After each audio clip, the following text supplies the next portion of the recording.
I'm Dee Dee West, and this is Broken Limelight.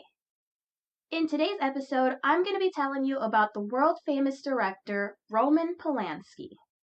In 1977, Roman Polanski was convicted of sexually assaulting a 13-year-old girl named Samantha Gailey. Now, Samantha now goes by Samantha Gailey, and she actually wrote a book about this experience, and that's going to be my main source for this episode. The book is called The Girl, A Life in the Shadow of Roman Polanski. Samantha is actually an incredible writer, too. I mean, aside from the fact that the story is horrifying, her writing just is captivating. I mean, this book was hard to put down, despite how freaking difficult it is to read. Also, I have a weird echo going on right now, don't I? I'm really sorry. I have to record this episode in my bedroom, which is surrounded by mirrors, because, well, it's Sunday and my kids are home, but I didn't want to put this episode off any longer. Unfortunately, my kids don't really have a silent mode. I have 3 of them, and they're all feral. So, wish me luck. It's either a little bit of echo, or a whole lot of screaming, or no episodes, so I work with what I have, which at this current moment is all of the random shit I've crocheted, like scarves and sweaters and half-made hats and a bunch of yarn, literally surrounding my microphone to try to block out the freaking mirror acoustics. But here we are. So first of all, I currently have a giveaway going on for the month of October, and it's almost over. So here are the details directly from me in case you want to participate before it's over. I am giving away a $25 gift card for Spencer's, which can also be used at the Spirit Halloween stores. The winner will also receive their very own Broken Limelight t-shirt. All you have to do is like Broken Limelight on Facebook. If you don't already know, the site is facebook.com/brokenlimelight. You can also find the link on brokenlimelight.com. So you get your first entry by liking the page. You can get additional entries by sharing any of the posts that are about the giveaway. You can tag up to 5 friends in the post for up to 5 additional entries. You can give me a review on Apple. It needs to be done by the 20th, though, because it does take a couple of days for it to go through. And you can also write me a review on brokenlimelight.com on the review page. All of those things will get you an additional entry, and the winner will be announced on October 23rd. If you need more information on that, just head over to brokenlimelight.com, and right there on the home page, you'll see something that says October giveaway, and if you click on that page, you'll get all the information there. I also want to thank all those people who have given me positive reviews even before knowing about this giveaway, because those are really organic reviews, and they help my podcast a lot, obviously. But it also means a lot to me that you guys did this without any kind of incentive. So since my podcast is brand new, anybody who has already given me a review on Apple, I'm going to go ahead and include you guys in this raffle as well. All right, well, now that we've got all that covered, let's get down to business. So like I said, Roman Polanski is a world-famous director. He's probably most well known not just for being Sharon Tate's husband, but he directed films like Rosemary's Baby and Chinatown. He was born in 1933 in Paris, France. His father was Jewish and originally from Poland, and his mother was originally from Russia. They moved back to Poland to the city of Krakow in 1937, which was not a good idea. They were living in Krakow when World War II started with the invasion of Poland in 1939. Roman's family and thousands of Jews were moved to what they called the Krakow Ghetto. All Jewish kids were removed from school, and the adults were forced to wear these armbands to show that they were Jews. They started rounding up all of the Jews, and Roman actually witnessed an elderly Jewish woman get shot in the street by an SS officer when he was just a little boy. When they started emptying out the ghetto and taking people to the concentration camps, Roman lost his childhood friend named Pavel to the concentration camp. He says that was his first ever heartbreak. And pretty much Roman's whole family was also taken to the concentration camp. His father, his mother, and his 2 half-sisters were taken. And by the way, his mother was actually pregnant, and she was murdered shortly after being taken to the camp. That is so eerie to me when you know what happens to his wife Sharon 30 years later, while she's also pregnant. I can't imagine how horrifying that would be to experience with two people you love twice in your life like that. Roman actually watched his father forced to march in a line and taken to a camp that was known for working their prisoners to death. Roman was able to escape the ghetto, and he stayed in a rural area with a Roman Catholic family that was like close with his family, and they kind of took him in. They were hiding him. He was just 30 miles outside of Auschwitz, but because he was in hiding, he really didn't know the extent of what was happening outside of this house. Fortunately, he was able to pass as a Roman Catholic boy for the most part. That didn't exactly mean that he was safe. He still had to spend some of his childhood like living off of berries and running away from German officers. And of course, he always had to lie about his identity and, who and where his parents were. After the war, he found out that his father and sister had actually survived. Miraculously, he found his father, and his father told him about all the horrific details of what he had experienced and witnessed at the concentration camps. When Roman was 14, he started acting in plays and eventually moved on to appear in Polish films. At about 20 years old, he got into directing. In 1962, he directed his first feature film, Knife in the Water, which won an Academy Award for Best Foreign Film. In 1965, he directed the movie Repulsion, and in 1966, the movie Cul-de-sac. With all that success, he signed up to do the movie Fearless Vampire Killers. At that time, Roman was dating an actress named Jill St. John, and he really wanted her to play the lead role. But if you remember from my last episode, Sharon Tate was contracted with this guy named Martin Ranzahoff, we'll call him Marty, and Marty was producing the film, and Marty ultimately had the final say, and he pushed and he pushed and he pushed for Sharon Tate to take the lead role. After working together for a few weeks on the film, Sharon and Roman eventually started to warm up to each other. Sharon was still dating Jay Sebring at the time, so they were really just friends. I guess one day Sharon was like, hey, you want to do some acid? And I guess Roman, really didn't like acid. He had done it a couple times, but he didn't really enjoy it, which, I'm not that surprised by that. I mean, I would not unlock those doors with all that trauma that he has survived. But nonetheless, I guess they hung out together and they did acid together. At some point, Roman put on a Frankenstein mask and snuck up behind Sharon. Sharon freaked the fuck out, and she was, pissed at him. Which I can understand. I mean, that would be fucking terrifying to be, tripping like that, and then Frankenstein comes up behind you. In his defense, I mean, he was tripping. Just so you know, I didn't actually get that little fact from Samantha's book. I believe that was in Roman Polanski's biography. If you listen to another podcast called Hollywood Crime Scene, they're fantastic. One of my favorite podcasts. They actually filled in a lot of the blanks for me. So I highly recommend them if you want to get more information. So I guess after this whole Frankenstein acid experience, Sharon was pissed and kind of avoiding Roman, and Roman would call her up for weeks, just trying to get her to talk to him. One time, Sharon answered the phone and just said, listen, fuck you. I want to put that on a t-shirt. I want to get an exclusive Broken Limelight t-shirt with a quote that says, listen, fuck you, and then Sharon Tate at the bottom. At the beginning of filming for this movie, I guess Roman was still pretty unconvinced by Sharon's acting. He ultimately was like, okay, but she needs to wear a red wig. I guess Jill St. John was a redhead. I don't know. He wants a redheaded person for this. So he was really difficult to work with. He would make Sharon do take after take after take. He had her do 70 takes, literally, and he had her on the verge of tears. But the more time Sharon spent with him, she started to see the complexity in his personality and really admired his take charge attitude and his determination to make things perfect. He was just looking at the big picture, trying to make a spectacular film. So in the end, she found it kind of admirable. The more time they spent together, the more they started to fall in love. Even though Roman still slept around, and he told Sharon that, that's just who he is and it's not really in him to stop.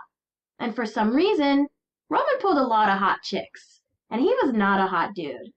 Sharon even said so. She was quoted as calling him interesting looking, but she told him, "I don't want to smother you. I only want to be with you."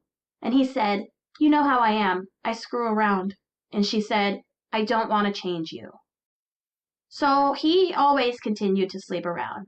And he was known as kind of a womanizer, and Sharon knew that. And she would kind of defend him, just saying, he's French and things are different there. And she kind of chalked it up to it being a more open-minded perspective. It's believed that maybe Sharon wasn't always okay with it, but she accepted it, or maybe she hoped he would eventually decide to settle down and only be with her. In 1968, Roman and Sharon got married in London. That same year, one of Roman's biggest films ever was released, Rosemary's Baby. The movie starred Mia Farrow. Mia Farrow continues to support Roman Polanski and calls him a friend, which I think is super weird. If you've listened to my episodes about Woody Allen, Mia Farrow claims to be against sexual abuse of children, and she called Woody Allen a monster for it, so it's super, super weird to me that she still supports Roman Polanski. Anyway, Rosemary's Baby made Roman a superstar. In the early months of 1969, Sharon Tate found out that she was pregnant with Roman's baby. At first, she was afraid to tell him because she knew that pregnancy and babies reminded him of tragedy, just like his mother who had died in the Holocaust while pregnant. Sharon and Roman both spent the summer in Europe to film movies, and they planned to meet up and take the Queen Elizabeth II back to Los Angeles, just in time for Sharon to have the baby. They sublet their house to their friends Wojtek Frykowski and Abigail Folger, the heiress of the Folger coffee. She also went by Gibby. So they sublet their house to them so that they could kind of watch over the house and everything while they were gone. At the end of July, they were scheduled to take their ship back, but Roman called Sharon at the very last minute and told her he wasn't ready to go home. He had too much work to finish up, so she really wanted to wait for him and fly home, but she was already like 8.5 months pregnant by this point, so they wouldn't let her on a plane. So she was pretty much left with no other choice than to get on a ship home. On Friday, August 8, 1969, Roman called Sharon to let her know that he would be home the following Tuesday. That night, he went out with his friend, Victor Lowndes, who Victor ran the Playboy clubs in Europe as well as Playboy Enterprises. Roman was a huge fan of these clubs. According for Victor, the two of them went out for drinks, and Roman got friendly with a, quote, bimbo and took her home. The next morning, Sharon Tate, along with her friends Abigail Folger, Wojtek Frykowski, and Jay Sebring, and also a boy named Stephen Parent, were found dead in Roman and Sharon's home, or on the property anyway. They had been murdered by members of the Manson family. Roman's manager called him in London to tell him that Sharon and the baby, along with 4 others, were murdered in his home. Roman broke down. He had to be heavily sedated. He flew home the very next day. The moment he stepped off the plane in LA, he was hounded by the press. He said that not being home that night is the biggest regret of his life. Now let's talk about Samantha Gailey, also known as Samantha Geimer. Samantha Gailey was the daughter of actress Susan Gailey, who appeared in the 1975 film Starsky and Hutch. Susan wanted to get both of her daughters, Samantha and her sister Kim, into acting, so she got them headshots and had them go on auditions from an early age. Samantha was a tomboy, but she was adorable, so her mom never made her dress up or take off her regular clothes or try to make her look more feminine looking. So Samantha didn't really mind going on the auditions or anything. When Samantha was 13, her older sister Kim was dating a guy named Henry, who introduced their mom to Roman Polanski. One day in 1977, Henry showed up saying that Roman Polanski was interviewing young American girls for a photo shoot he was doing for Vogue Paris. So Susan told Samantha about it, and Samantha agreed to meet with Roman. Roman showed up, and as they sat in the living room, he basically explained that they were doing a story on the differences between American girls and French girls. He showed Samantha and her parents a spread that he had done with Natasha Kinski.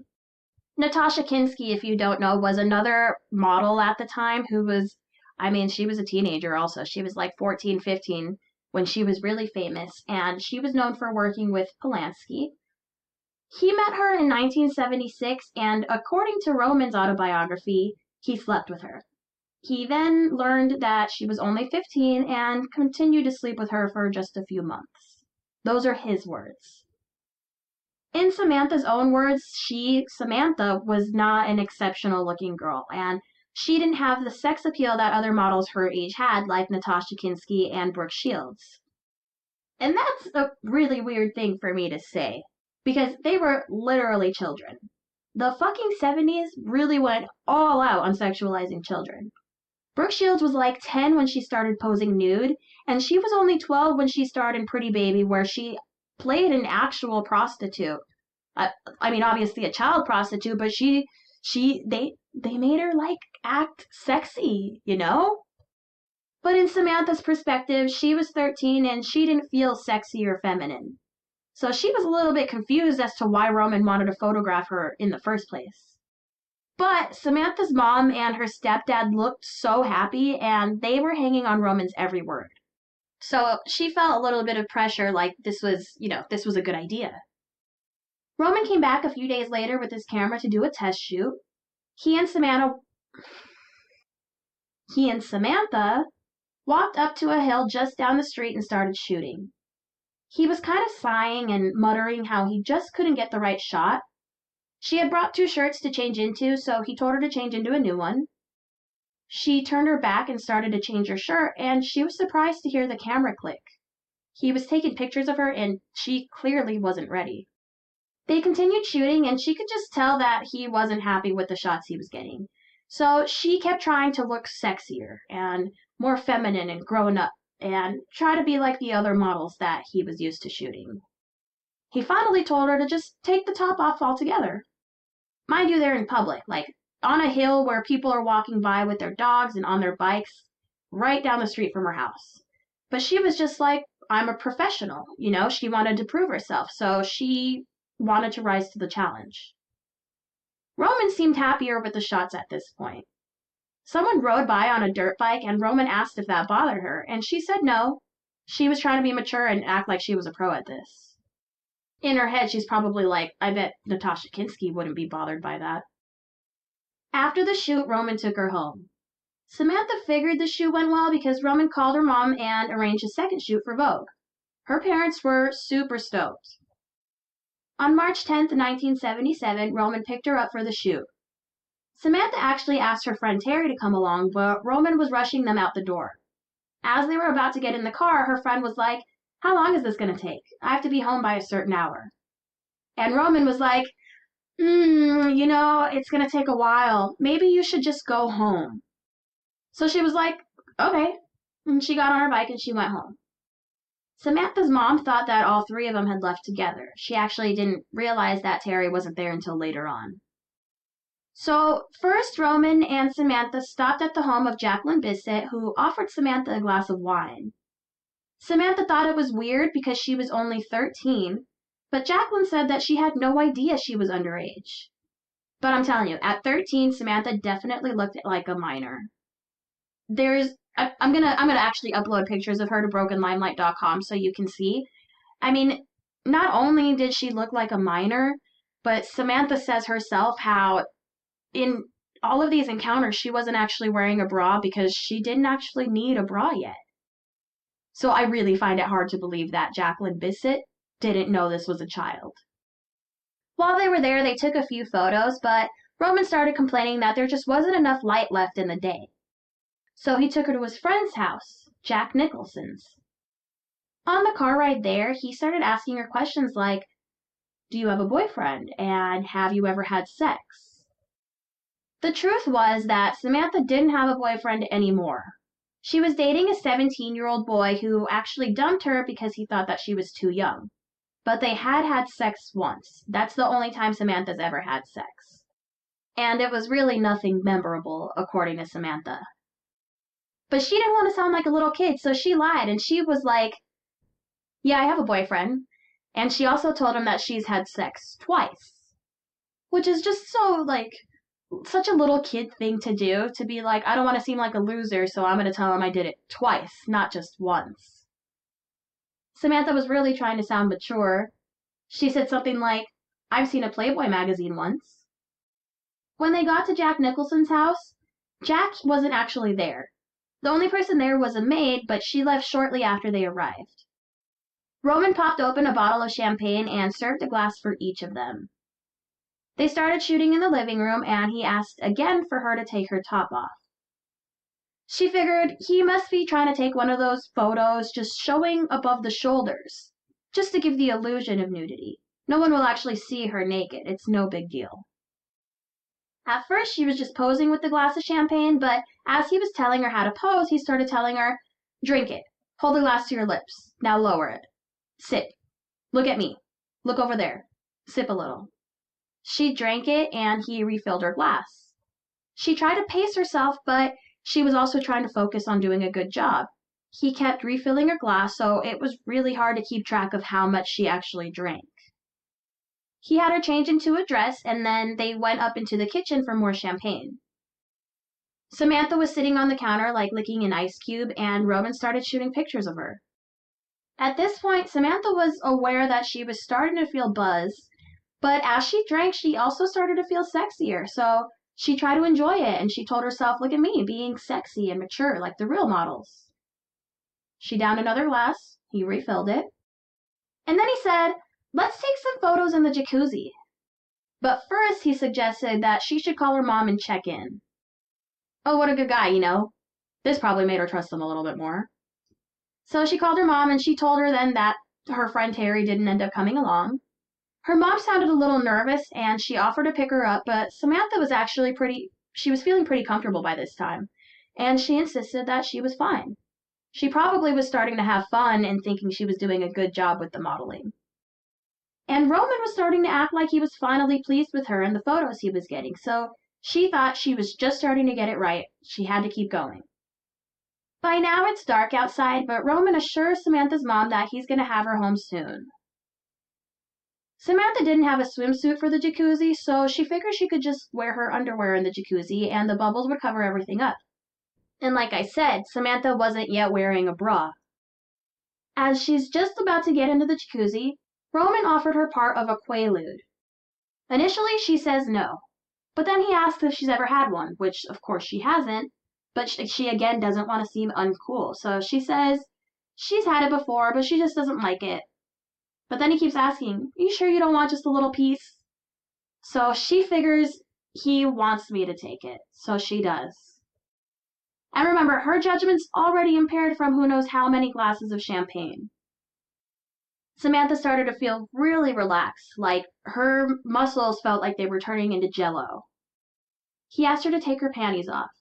She figured it was just because they were ruining the shot, like they were too dark in color and they were showing up underwater. So she figured since it was just for artistic purposes, she was just going to take her underwear off, and she grabbed her champagne and she posed for a few more shots. But after a little while, Roman says, "This is no good. There's not enough light." He then put his camera down and started to get into the jacuzzi. This is when Samantha really started to get uncomfortable.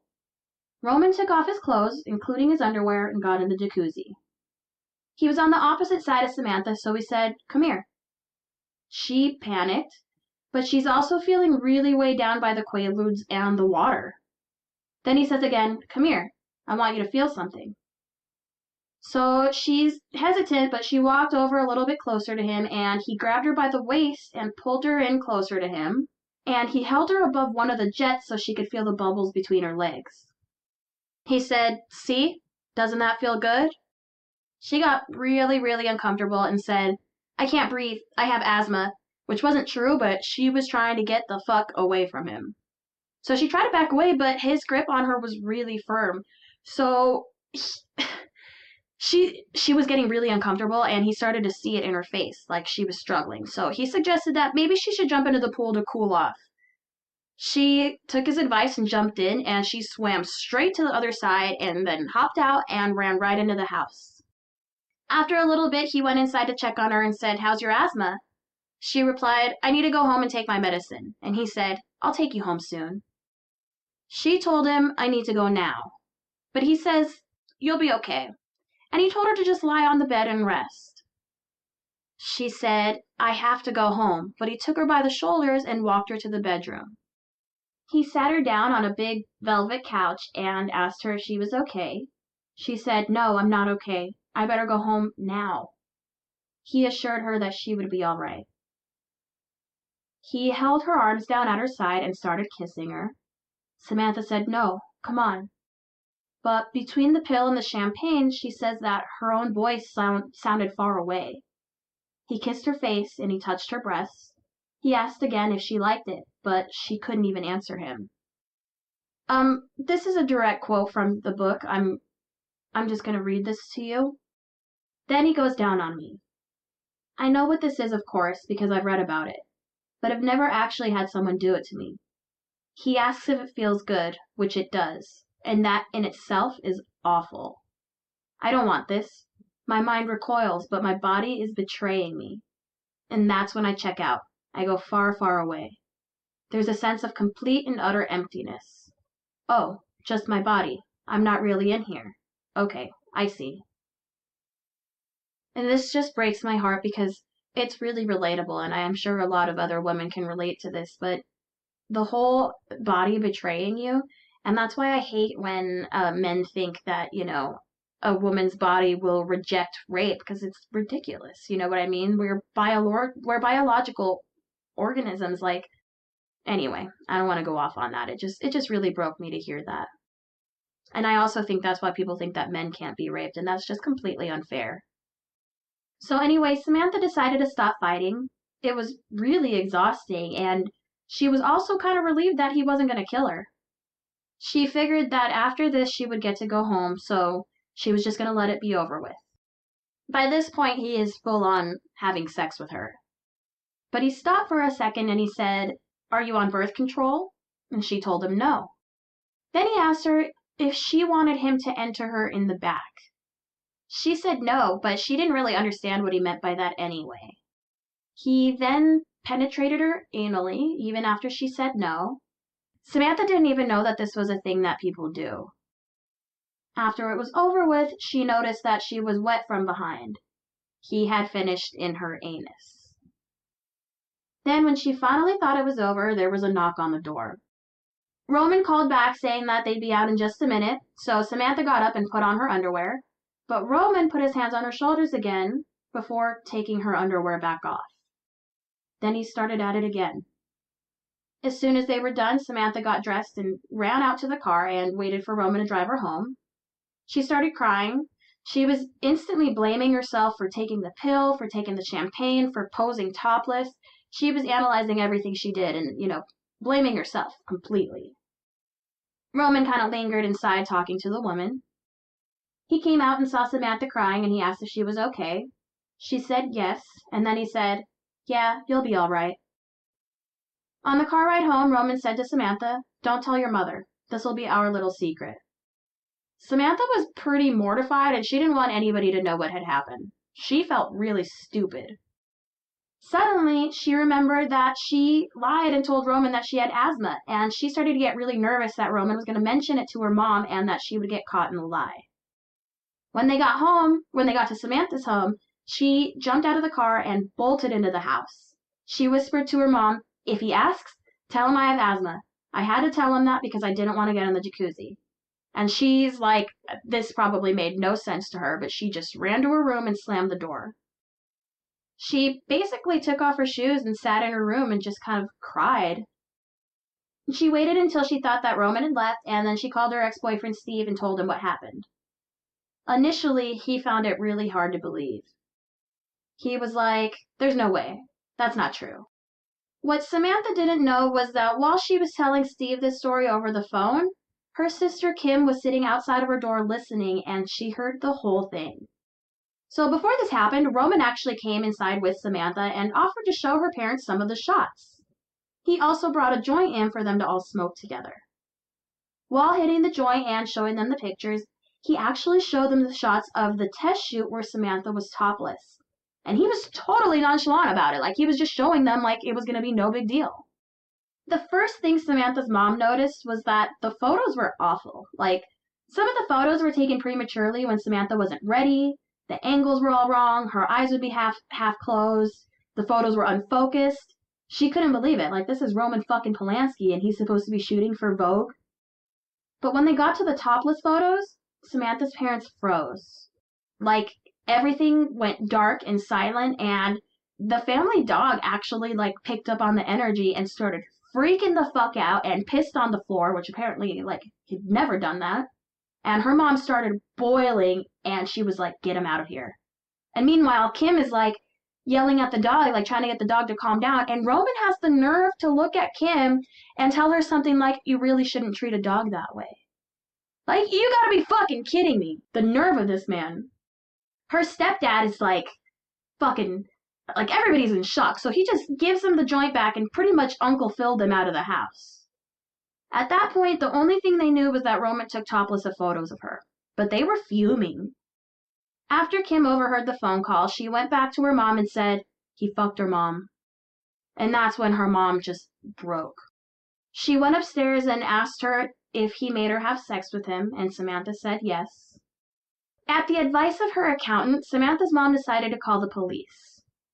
They asked Samantha a bunch of questions like, do you know what intercourse is? And did he strike you? And did he give you drugs? Samantha says that she would not have been so open about all these details if she weren't still high from the Quaaludes. To this day, she wishes she had never opened her mouth. After she answered all of their questions, they asked if he did anything else. She, I guess, was too embarrassed to answer, so she whispered in Kim's ear. Kim took a deep breath and said, yes, he also put it in her butt. That part shocked their mom. Susan gasped and, like, grabbed her face. And Samantha was truly confused. Like, she didn't realize that this was so much worse than the other place. The police department told them that they had to talk to the district attorney. And there was something really weird and secretive about this. They were told to park in, like, an underground parking structure instead of in front of the building. When they got there, Samantha started to kind of revert and act like a baby. She says that she was tired and she just wanted to be cared for. So she was, like, snuggling in her mom's lap, and she would get into her stepdad's lap and just, like, snuggle with him.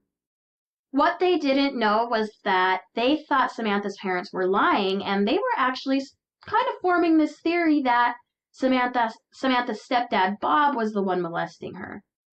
So the fact that she was, like, snuggling in his lap, like, she truly just needed some affection, but they were, like, eyeballing them and analyzing the situation and using that to kind of fuel their theory. When they questioned Samantha, they asked her if she had ever had sex with Bob, her stepdad. At this point, Samantha was livid, and she felt like she was the one being treated like a criminal. So she found this completely unfair. None of it made sense to her. Nobody seemed to be acting like they had her in their best interest. A day or two later, Samantha saw her story in the newspaper. Nobody actually told them Roman was arrested. The newspaper was how they found out. It said, film producer Roman Polanski has been arrested and booked on a charge of raping a 13-year-old girl. Polanski was arrested Friday night, a day after the rape allegedly occurred at the West Los Angeles home of actor Jack Nicholson. He was released on $2,500 bail. When they investigated Jack Nicholson's home, they actually found cocaine and arrested his girlfriend, Angelica Houston, as well. Before long, the newspapers were making up stories saying that Samantha's mom arranged for Polanski to take topless photos of Samantha and that she was pimping her out. In her book, Samantha stresses that that was not the case. Her mom certainly didn't turn a blind eye to the abuse or allow it to happen. Some newspapers went as far as to act like Samantha was like a cunning Lolita who, like, people were even going as far as to say that she brought Quaaludes and cocaine to Jack Nicholson's house. In 1984, Roman released an autobiography called Roman, and he tells the story of Samantha as if it was some hot and steamy sexual encounter. It's fucking gross. He says, in all my many premonitions of disaster, one thought had never crossed my mind, that I should be sent to prison, my life and career ruined, for making love. Roman tried to go on with business as usual. People in Europe were especially sympathetic to him and pretty much blamed Samantha for trying to ruin him. Then he was arrested at his hotel in front of a bunch of his friends. He seemed like he legit didn't know that he was doing anything wrong. But apparently when they arrested him, he was holding onto a Quaalude in his hand, and he tried to inconspicuously drop it, but the officer caught him and arrested him for that. Roman actually had a prescription for Quaaludes for insomnia, but as he was in a hotel lobby with his friends, he clearly wasn't trying to take it to sleep. So they got a search warrant and they searched his hotel room, and there they found the films from Samantha's photo shoot, including the ones in the jacuzzi where she's naked from the waist down. She's naked up to the waist. Angelica Houston agreed to testify for the prosecution in exchange for immunity on her drug possession charges. In her testimony, she described Samantha as, "She didn't appear to be distressed. She seemed sullen, which I thought was a little rude. She appeared to be one of those little chicks could be any age up to 25. You know, she didn't look like a scared little thing." About Polanski, she said, "I have seen him as a man with compassion, not someone who would forcibly hurt another person. I don't think he's a bad man. I think he's an unhappy man." Samantha watched her mom and sister testify about meeting Roman and how everything went down when they got home. It was mortifying. When it was Samantha's turn to take the stand, they pulled out the underwear that she was wearing on the evening in question as evidence. Okay, so can you imagine being 13 years old in a courtroom full of adults with someone holding up and showing them your underwear and everyone in the room literally observing them for stains on them? So Samantha's underwear had residue on it, and they tried to test it. Oh, and they continuously called them panties, which just made Samantha, way more uncomfortable. Especially since she's thinking, every adult in this room is currently picturing me in my underwear. So they tested the underwear, and they found that it had semen in it, but not sperm. This is uncommon, but it is possible. It could be due to a low sperm count, which makes it interesting that he was asking her about being on birth control. But he was about 43 years old at this time. I know that's not that old, but it's not impossible either. In the 70s, they couldn't do much without the sperm because the sperm would have given them more details than the semen would have at that time. So, of course, the defense tried to claim that the semen must belong to someone else. So first they show her underwear to the world, and now they're pretty much calling her a slut. And later on, both sides actually fought over the underwear. They each wanted to get them tested by their own choice of lab, so the judge ultimately decided that the underwear would be cut in half so each side could get their own piece. Can you imagine? So they asked Samantha how they got to the point of taking the topless photos, and whether it was Roman's idea or hers. She said that she did it at Roman's suggestion, and she wasn't wearing a bra because, well, she didn't need one yet. They asked her what happened after he started kissing her. Samantha's mom didn't want her to use slang terms about the encounter, so she told her the word cunnilingus, but little Samantha didn't remember it right, and she told the court that Roman went down on her and started performing cuddliness. So they were like, "What does that mean?" And she said, "It means he went down on me, or he placed his mouth on my vagina. He was just licking, and I don't know. I was ready to cry. I was going, no, come on, stop it. But I was afraid." This poor girl, this must have been mortifying. She had to describe everything. The anal, the oral, the quaaludes. They asked her to describe Roman having an orgasm inside her butt and the semen leaking out, and then him leading her to the couch and doing it all again.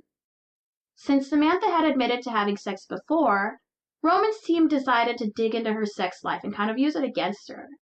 They wanted to know if she had a tendency to lie or fantasize about her alleged sexual experiences. Those are his words, not mine. They also tried to get her to undergo psychiatric evaluation, but Samantha's team did try to fight that. Samantha's family became pretty reclusive since Samantha's name had been revealed in Europe, so now reporters were hounding the family. There was even someone parked outside of their house taking photographs of them, so they would dodge under windows and they booked it in and out of their houses. The courthouse was packed whenever Roman was supposed to make an appearance. So the judge actually had them empty out a nearby courthouse and rip the tables and the chairs out and fill it with desks and phones for journalists to do their work. That's a little weird. Samantha and her family didn't want the case to go to trial. They preferred for Roman to get off with a slap on the wrist than to have Samantha be traumatized from being cross-examined. Samantha's family actually decided to have Samantha undergo a psychiatric evaluation by someone of their choosing. The point of this was to try to say that going to trial would do more harm to Samantha. The psychiatrist determined that Samantha was indeed a healthy teenager, but there was just no telling exactly how much effect or potential trauma a trial could eventually lead to. After Polanski's team got the results back from the underwear, it was claimed that there was no presence of sperm and therefore they could not confirm whether or not it was Roman's. But for some reason, his team then decided to go for a plea bargain, something that would avoid prison time and deportation. I'm sorry, deportation. English is my second language. So instead, Roman's team went with the only charge they could, unlawful intercourse. What the fuck is that even? Well, it was previously called statutory rape. But the district attorney was not willing to accept the plea bargain. Samantha and her family also wanted him to go for the plea bargain because they didn't really care to have his name dragged through the mud. They just wanted him to admit to what he did and face some kind of consequence. But really, this whole thing was just dragging it out longer for them. Samantha and her family felt kind of like she was being sacrificed so that the DA could look good. So her lawyer was like, well, if they can't do the plea deal, then my client's not cooperating anymore. Sorry. We'll do whatever possible to avoid a trial. So they had to give in. Roman was going to plead guilty to the one charge and only get probation. The judge accepted the plea and Roman walked on the more serious charges. But Roman admitted to the rape on the record and Samantha was happy with that outcome. But the judge wasn't finished yet. See, he didn't want to look like a pussy, and he knew that people weren't going to like him letting Roman go without so much as a day in jail. So he told them, I'm going to sentence him to 90 days in the Chico State Prison for a diagnostic study. Nobody wanted this except the judge, and it was clear that he cared more about how he looked than about what happened to Samantha. He actually spoke to journalists to try to find out what the public opinion was predicted to be depending on his decisions. He was literally basing his decisions in the court on the public opinion. He actually made this like a performance, like he put on his own little play. He actually took the attorneys to his chambers and told them what to say and when, and they pretty much had no choice because they were afraid that the plea bargain was going to fall through and the case would go to trial if they didn't follow through with what the judge was telling them. In other words, he was directing them. So basically he told them that he was going to sentence Roman to the 90 days, but behind the scenes, the defense was actually going to request deferrals in 90-day increments. That way, Roman would be able to go to Bora Bora and finish filming a film that he was working on. And then after a year when everything's died down, the judge would make everything go away. By the way, this judge at one point said to Samantha and her mom, "What do we have here, a mother-daughter hooker team?" I'm not sure what the exact context was or how he got away with that, but it is something that Samantha mentioned in her book. Before Roman's diagnostic study, the judge let him go to Bora Bora. On his way, Roman stopped in Germany and went to Oktoberfest.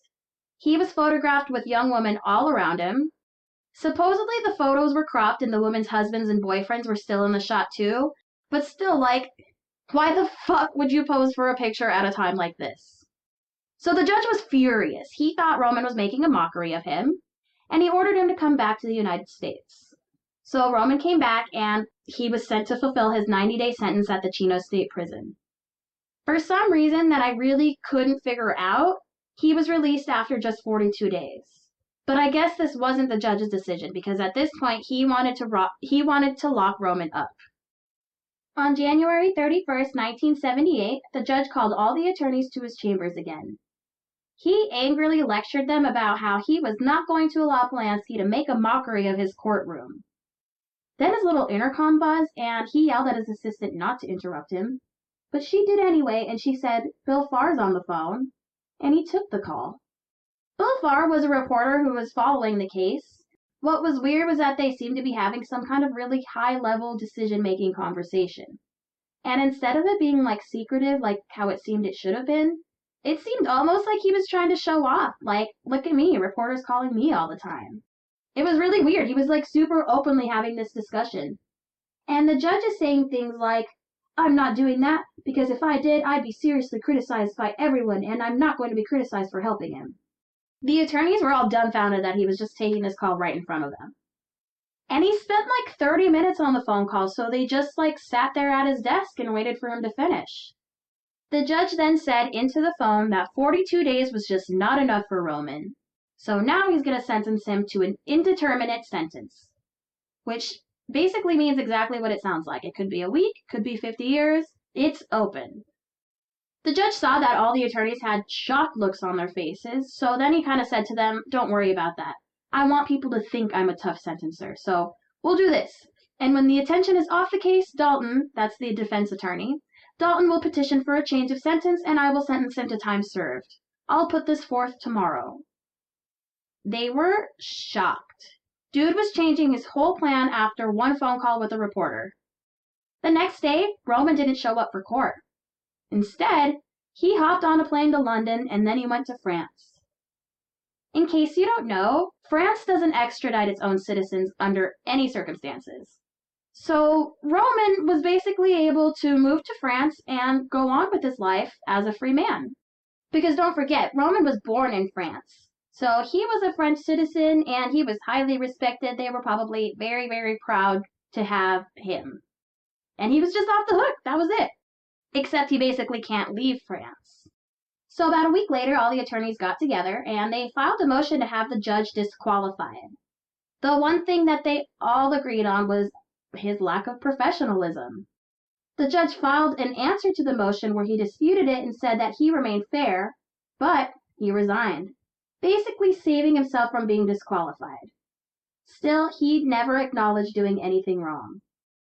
Samantha and her family were actually pretty relieved that Roman left the country. This was basically the end of her retelling the story over and over again. Roman continued his career in France for the next 30 years.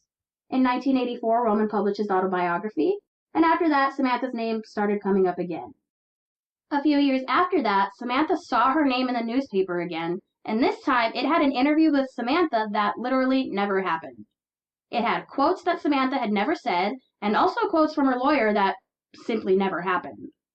So at this point, Samantha's like, literally everyone is profiting off of my rape, including Roman. And this is when she decided to sue him for sexual assault in the civil court. She mostly did this just to shut him up, but I'd be lying if I said that she didn't do it for the money at least a little bit. The truth was that she couldn't even afford to sue all these magazines that were printing false information about her. So yeah, she wanted the money. She felt entitled to it. This lawsuit went on for 5 years. Samantha once again had reporters outside of her house trying to sneak photos and videos of her and her family, and reporters digging up her sex life. During this time, Samantha's lawyer, Larry, he went to France to depose Roman. They took a break and Larry went out to lunch, and he didn't realize until he was done that Roman and his lawyer were at a table nearby. And he was going to have to walk past them, which was super uncomfortable. When he walked by, Roman stopped him and said, "Larry, come here. Larry, you should have seen her. She was so beautiful. You would have wanted to fuck her too." The lawsuit was settled after 5 years for a 6-figure sum. Around this time, Roman was also getting ready to marry his next wife, Emmanuelle Seigneur. She was a French actress who was about 18 or 19 when they met, and he was like 51. They got married in 1989. By the late 90s, there were rumors that Roman Polanski was trying to make a deal to allow him to come back to the United States. It was around this time that Samantha came out of hiding. She had been living in Hawaii basically to try to get away from all the craziness that was happening in Los Angeles. In 2003, Roman Polanski was nominated for an Academy Award for the film The Pianist.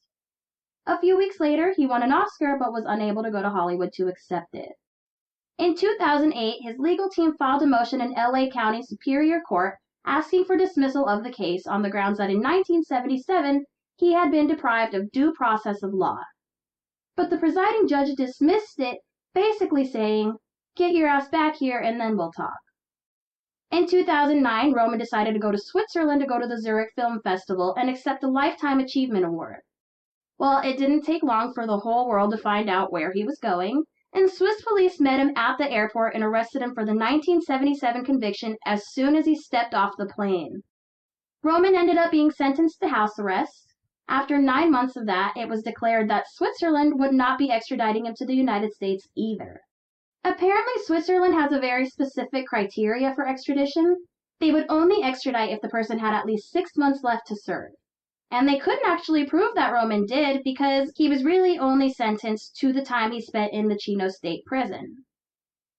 Not only that, but in the year that Polanski was sentenced, not a single person serving time in California for unlawful intercourse was serving more than 6 months.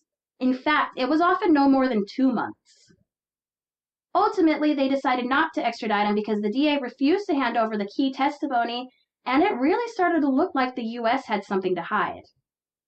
So that pretty much ensured Polanski's freedom. In 2008, a documentary was released about Roman's conviction. This movie was called Roman Polanski, Wanted and Desired, and it was made by the filmmaker Marina Zenovic. Samantha and her lawyer also actually participated in this film. After the release of the documentary in 2009, Roman actually wrote a letter to Samantha. The letter said, "Dear Samantha, I watched Marina Zenovic's documentary for the second time and I thought I should write you this note. I want you to know how sorry I am for having so affected your life. Watching you in the film, I was impressed by your integrity and your intelligence. And you're right, they should give your mother a break. The fault was mine, not your mother's. I hope the pressure of the media has alleviated and that your family brings you much happiness. Best wishes, Roman Polanski." Samantha says that this note was written after Polanski had children of his own, and maybe that gave him a new perspective. It didn't change anything for her, but she did see that it had a great effect on her family, and it definitely alleviated things for them. Roman Polanski ended up being expelled from both the American Academy Awards as well as the French Academy Awards, which are called the Caesar Awards. The American Academy Awards said that the expulsion, along with the expulsion of Bill Cosby, occurred in part because, quote, "The board continues to encourage ethical standards that require members to uphold the Academy's values of respect for human dignity." In February 2020, Polanski won Best Director at France's 2020 Caesar Awards. This time, there was an uproar even in France. People protested and multiple women straight up walked out of the award ceremony. The entire Caesar leadership board ended up resigning. Ultimately, Samantha says that she doesn't think he truly meant to harm her. She thinks he wanted her to enjoy it and be into it, and she gathers this from the things that he was saying to her. He did seem to want to be gentle and turn her on. She also explains that in the 70s, the whole free love ideals were taking over, and sex was this magical and spiritual thing all on its own. Like, people were really embracing this freedom to veer away from societal norms about sex, and people started experimenting, and some went as far as pushing limits and crossing lines. But I do think that people in this era, they really thought they were getting closer to God or whatever, their belief was. They thought that there was a spiritual connection with sex. Obviously, the reality is that Samantha was hurt and scared, and he did turn a blind eye to that, and he ignored her cries for him to stop. But one thing that's interesting to me is that when she describes the encounter, she says how nothing is being said but, quote, "He's in Hollywood, so I imagine he's filling in the lines," or something like that. And that just makes me wonder if he legit was like fantasizing that she was truly enjoying it, like the way he described it in his book. And that's not to excuse him in any way, at all. I guess it's just me trying to make sense of it in some small way. And again, I'm not a psychologist or anything, but I know that when people have trauma, sometimes they can dissociate. And this guy does have a lifetime of trauma. Either way, Roman Polanski is a pig, and I hate him, and I wish we would just stop giving him awards. In April 2021, it was announced that Polanski was planning to direct a new film with the screenplay written by himself together with fellow Polish director Jerzy Skolimowski. Okay, not bad. The working title is The Palace. Polanski worked with